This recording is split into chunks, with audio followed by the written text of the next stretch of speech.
Hello বন্ধুরা, অনেক দিন পর আমি গেলাম শ্বশুর বাড়িতে। বিয়ের পর আর যাওয়া হয়নি, তো আজকে আমরা দুজন সকাল সকাল রেডি হয়ে বেরিয়ে গেছিলাম।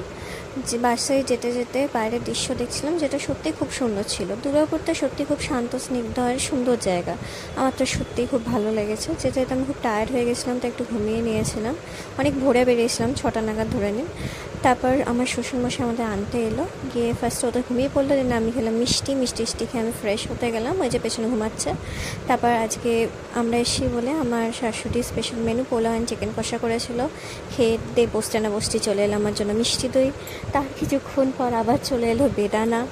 তারপর আবার চলে এলো জিলিপি, যেটা আকাশের দাদু এনেছিল, মানে আমারও দাদু। তারপর সন্ধ্যেবেলা আমরা সবাই মিলে একটু ঘুরতে বেরিয়েছিলাম, মানে মেনলি আকাশের পিসমশের দোকানে গেছিলাম, পিসমশাই ডেকেছিলেন। তো সেখানে ডেকে গিয়ে তো ভাই অপশানের শেষ নেই, অনেক অপশান দিয়েছিল, যেটা ইচ্ছা নিয়ে নেন। আমি তো একটু আর কি লজ্জা পাচ্ছিলাম। তো যাই হোক, আমি কিছু কিছু জিনিস নিয়েছি, কিছু কিছু উনি নিজেই জোর করে দিয়েছেন।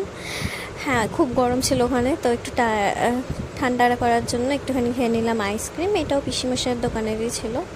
আইসক্রিমটা সত্যি খুব টেস্টি ছিল। আসার সময় আমার শাশুড়িমা নিয়েছিল ফুচকা, তো ওনারা এসে বাড়িতে ওই ফুচকা বানিয়ে খাচ্ছিলো। আমি একটু টেস্ট করলাম আর কি, এই যে সব জিনিসপত্র যেগুলো নিয়েছিলাম।